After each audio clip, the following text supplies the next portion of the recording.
सुप्रभात बच्चों। प्यारे बच्चों, पिछली कक्षा में हमने विशेषण के बारे में अध्ययन किया था। आज की कक्षा में विकारी शब्द का अंतिम भेद क्रिया का अध्ययन करेंगे। आपने ध्यान से समझना है।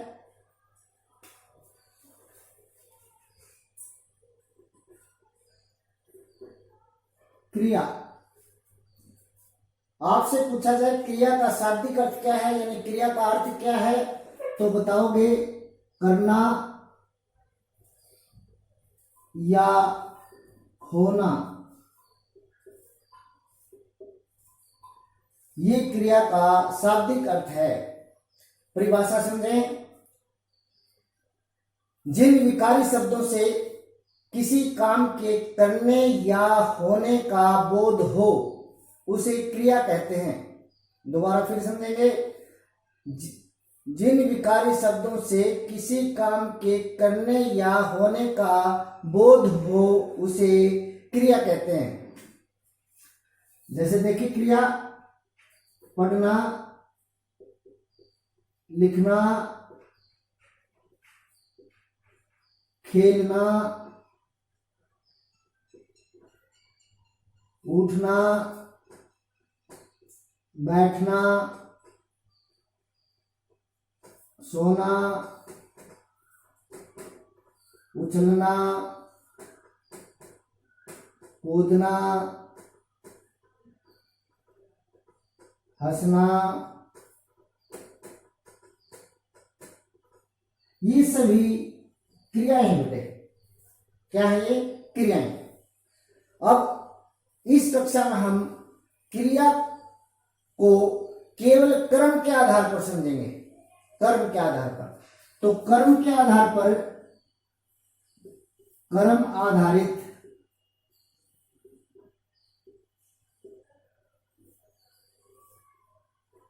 आधारित क्रिया के भेद। तो कर्म आधारित क्रिया के दो भेद होते हैं। कितने होते हैं? दो। अकर्मक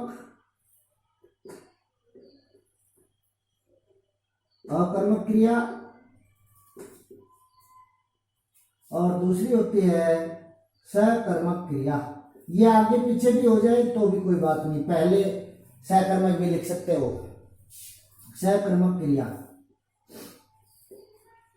ये दो भेद होते हैं कर्म पर आधारित क्रिया के। तो पहला भेद देखेंगे अकर्मक क्रिया। जिस क्रिया में कर्म नहीं होता उसे अकर्मक क्रिया कहते हैं। जिस क्रिया में कर्म नहीं होता उसे अकर्मक क्रिया कहते हैं। जैसे देखो, बच्चा हंस रहा है।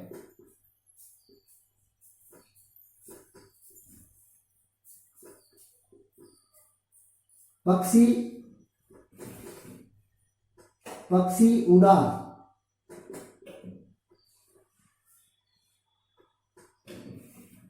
रमेश क्रिकेट खेलेगा। अगर यहां क्रिकेट लिख दोगे तो कर्म आ जाएगा, इसलिए हम लिखेंगे रमेश खेलेगा।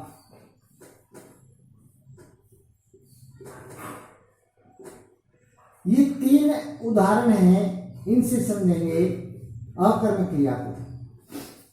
बच्चा हंस रहा है। देखो, क्रिया का जब अकर्मक क्रिया होगी तो क्रिया का सीधा प्रभाव कर्ता पर आएगा। बच्चा हंस रहा है। कौन हंस रहा है? बच्चा।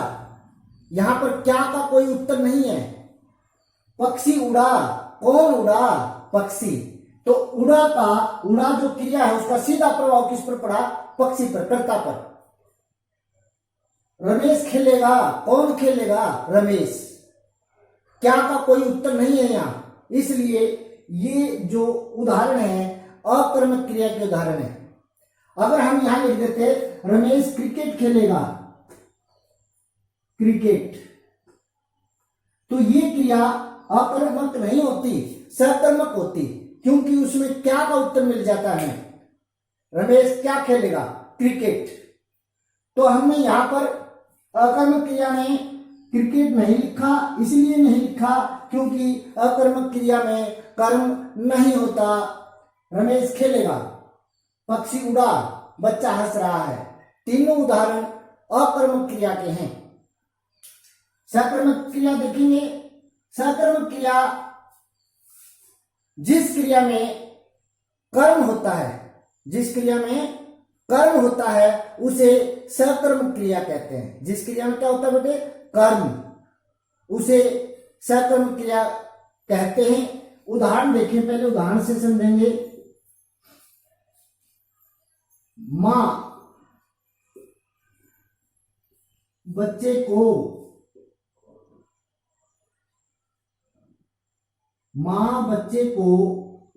हंसा रही है।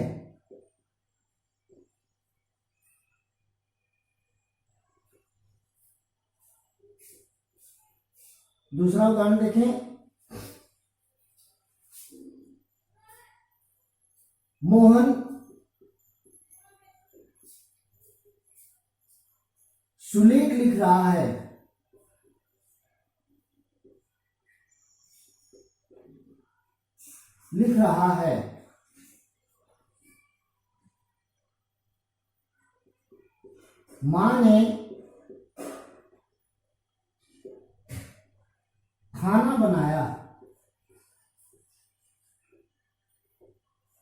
मां ने खाना बनाया।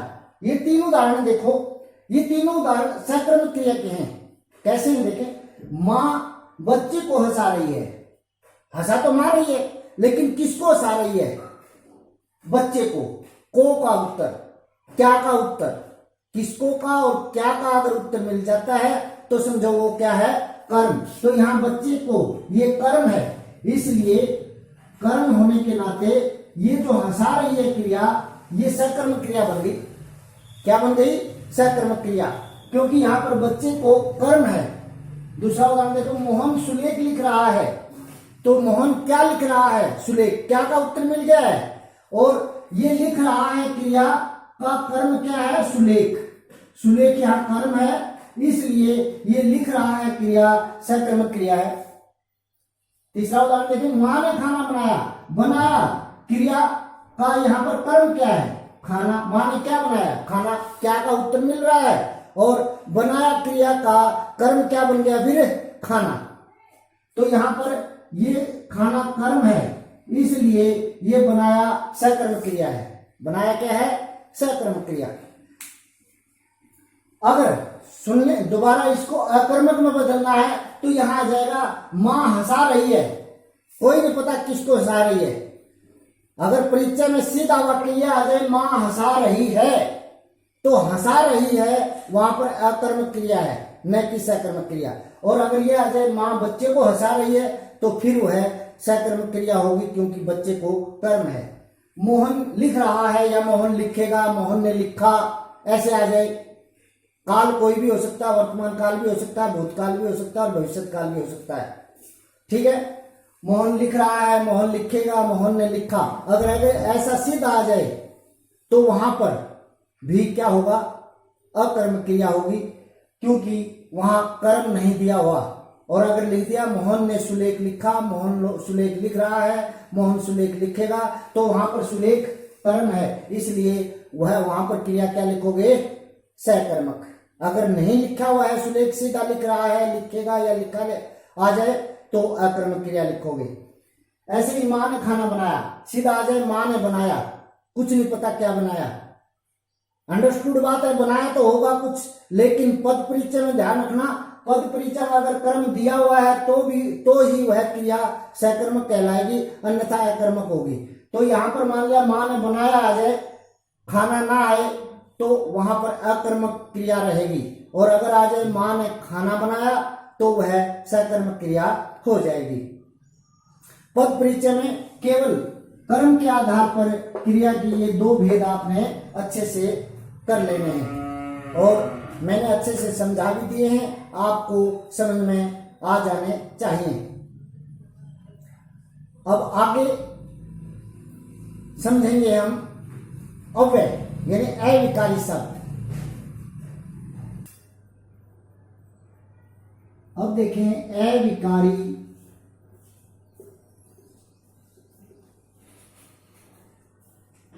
शब्द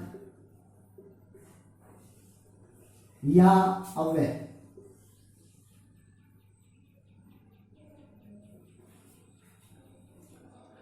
अव्यय या अविकारी शब्द परिभाषा समझें। जिन शब्दों में लिंग, वचन, कारक आदि के कारण कोई बदलाव नहीं होता या कोई परिवर्तन नहीं होता, उन्हें अविकारी या अव्यय शब्द कहते हैं। दोबारा फिर समझेंगे परिभाषा। जिन शब्दों में लिंग, वचन, कारक आदि के कारण कोई बदलाव नहीं होता, उन्हें अविकारी या अव्यय शब्द कहते हैं। अविकारी के पांच भेद होते हैं। अविकारी के 5 भेद होते हैं। क्रिया विशेषण,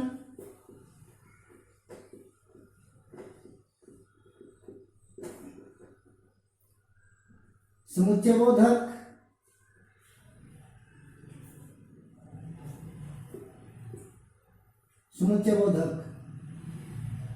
संबंध बोधक,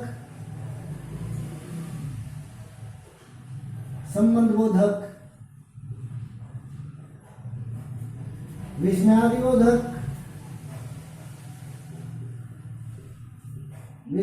बोधक, और 5वां होता है निपात। ये 5 भेद होते हैं अविकारी के यानी अव्यय के। क्रिया विशेषण, संबंध बोधक, समुच्चय बोधक, विस्मयादि बोधक और 5वां निपात। सबसे पहला भेद है क्रिया विशेषण। अब क्रिया विशेषण ये भेद किसके हैं? अविकारी शब्द के, अव्यय के। तो परिभाषा में अव्यय शब्द या अविकारी शब्द का प्रयोग करेंगे। जो अविकारी शब्द क्रिया की विशेषता बताते हैं, उन्हें क्रिया विशेषण कहते हैं। दोबारा फिर देखें। जो अविकारी शब्द क्रिया की विशेषता बताते हैं, उन्हें क्रिया विशेषण कहते हैं। जैसे देखें, धीरे, जल्दी, कब, तब, अब, कहां, इधर, उधर, ऊपर, नीचे, आगे, पीछे, थोड़ा, बहुत, कम। ये सभी क्या है? क्रिया विशेषण के उदाहरण हैं। अब क्रिया विशेषण के भी भेद होते हैं 4। क्रिया विशेषण के कितने भेद होते हैं? 4 क्रिया विशेषण।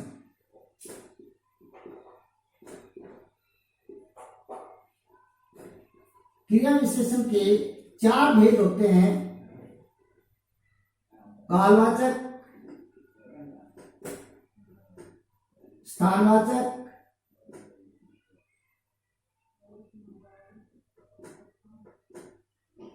परिमाणवाचक,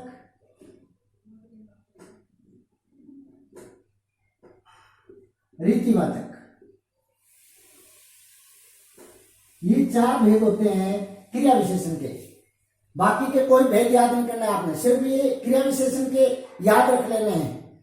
कालवाचक, स्थानवाचक, परिमाणवाचक, रीतिवाचक, ये 4 भेद होते हैं क्रिया विशेषण के। और इन चारों के ही उदाहरण हमने यहां पर लिख रखे हैं।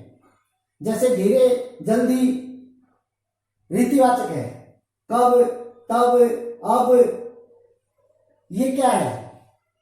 कालवाचक है। कहां, इधर, उधर, ऊपर, नीचे, आगे, पीछे ये स्थानवाचक है। थोड़ा, बहुत, कम, ज्यादा ये क्या है? परिमाणवाचक। आज की कक्षा में इतना ही पढ़ेंगे, आपने अच्छे से कर लेना है, बाकी का अगली कक्षा में पढ़ा जाएगा। धन्यवाद।